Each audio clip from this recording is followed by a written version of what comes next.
Hi friends, आप लोग कैसे हैं। आपका अपना चैनल साहिल एजुकेशन पॉइंट में आपका स्वागत है। आज हम लोग बात करेंगे क्लास 10th का संस्कृत, जिसका प्रथम पाठ है मंगलम।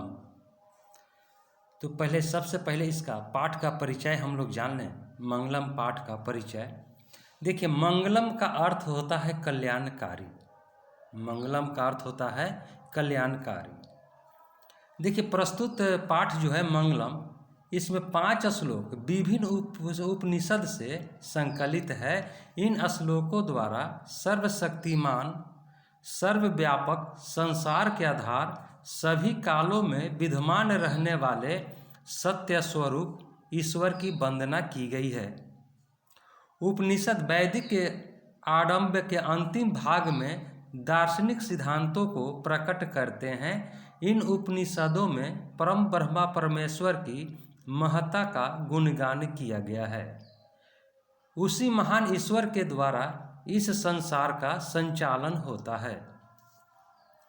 यह जो है कि आपका पाठ का परिचय था। अब हम लोग इसके जो पद है इसको पढ़ें।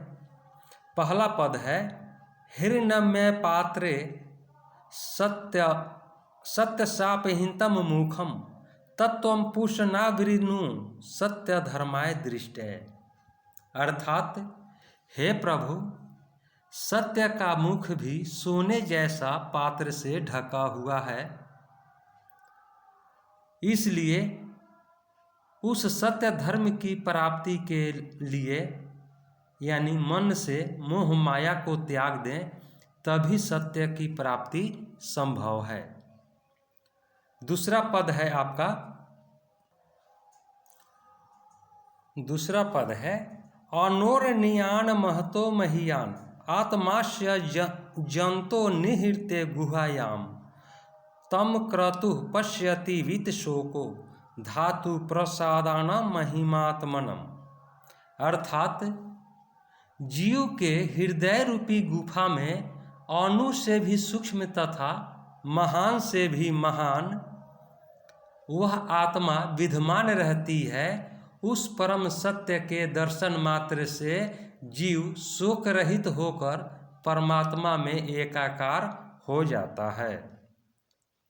तीसरा पद है आपका सत्यमेव जयते नानृतम सत्येन पंथा विततो देवायान यनाक्रमंत्रिष्यो ह्राप्त कामा यत्र तत् सत्यस्य परम निधानम।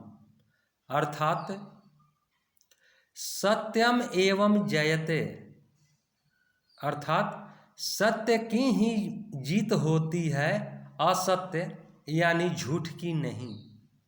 सत्य से ही परम पिता परमेश्वर तक पहुँचने का मार्ग मिल पाता है, जिसके द्वारा ऋषिगण उस परमात्मा को प्राप्त करना चाहते हैं। अर्थात, अपने आत्म कल्याण के लिए जिस सत्य मार्ग का ऋषि अनुसरण करते हैं, वही सत्य ईश्वर तक पहुँचने का सच्चा मार्ग है।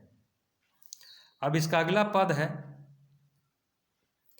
यथा नदस्यनंदमाना समुद्रे अस्तम गच्छन्ति नाम रूपे विहाय तथा विद्वान नाम रूपाद विमुक्त परात परम पुरुषमय पैति दिव्यम। अर्थात, जिस प्रकार बहती हुई नदियाँ समुद्र में मिलने के बाद अस्तित्वहीन हो जाती है, अर्थात अपना रूप त्याग कर समुद्र बन जाती है, उसी प्रकार विद्वान परम पिता परमेश्वर के दिव्य प्रकाश में मिलते ही अपने नाम रूप से मुक्त हो जाते हैं। अंतिम पद है वेदाहतम पुरुषम महांतम आदित्य वर्णम तमस परशतात तमेव विदित्वाति मृत्यु मेति नान्य पंथा विद्यानायन। अर्थात, वेद आदित्य वर्ण सूर्य के समान दिव्य रूप में विराजमान है। ज्ञानी जन उसका साक्षात्कार करके, अर्थात उस प्रकाशपूर्ण दिव्य स्वरूप वेद रूप ब्रह्म का ध्यान करके मृत्यु पर विजय प्राप्त करते हैं, क्योंकि इसके अतिरिक्त कोई अन्य रास्ता नहीं है। दोस्तों अब इसका जो है पूरे का अर्थ जो है एक बार पुनः बता देता हूँ कि पूरा का अर्थ क्या है, पूरे दोहा का, पूरे पद का। तो चलिए, पहला पद के अनुसार से अर्थ उसका है कि हे प्रभु, सत्य का मुख भी सोने जैसा पात्र से ढका हुआ है, इसलिए उस सत्य धर्म की प्राप्ति के लिए मन से माया मोह को त्याग दे, तभी सत्य की प्राप्ति संभव है। दूसरा पद जो उसका है, उसका अर्थ है जीव के हृदय रूपी गुफा में अणु से भी सूक्ष्म तथा महान से महान वह आत्मा विद्यमान रहती है। उससे परम सत्य के दर्शन मात्र से जीव शोक रहित होकर परमात्मा में एकाकार हो जाता है। तीसरा पद है उसका, तीसरा पद का अर्थ है सत्य की ही जीत होती है, असत्य की यानी झूठ की नहीं। सत्य से ही परम पिता परमेश्वर तक पहुँचने का मार्ग विस्तृत होता है, जिसके द्वारा ऋषिगण उस परमात्मा को प्राप्त करना चाहते हैं, अर्थात अपने आत्म कल्याण के लिए जिस सत्य मार्ग का ऋषि अनुसरण करते हैं, वही सत्य ईश्वर तक पहुँचने का सच्चा मार्ग है। चौथा पद का अर्थ है जिस प्रकार बहती हुई नदियाँ समुद्र में मिलने के बाद अस्तित्वहीन हो जाती हैं, अर्थात अपना रूप त्याग कर समुद्र बन जाती है, उसी प्रकार विद्वान परम पिता परमेश्वर के दिव्य प्रकाश से मिलते ही अपने नाम रूप से मुक्त हो जाते हैं। और अंतिम पद का अर्थ है वेद आदित्य वर्ण सूर्य के समान दिव्य रूप में विराजमान है, ज्ञानी जन उसका साक्षात्कार करके अर्थात उस प्रकाशपूर्ण दिव्य स्वरूप वेद रूप ब्रह्मा का ध्यान करके मृत्यु पर विजय प्राप्त करते हैं, क्योंकि इसके अतिरिक्त कोई अन्य रास्ता नहीं है।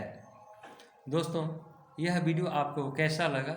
वीडियो को लाइक करें, शेयर करें, चैनल पर नए हैं तो चैनल को सब्सक्राइब करें, बेल आइकन का बटन दबा दें, जिससे कि वीडियो सबसे पहले आप तक पहुंच सके।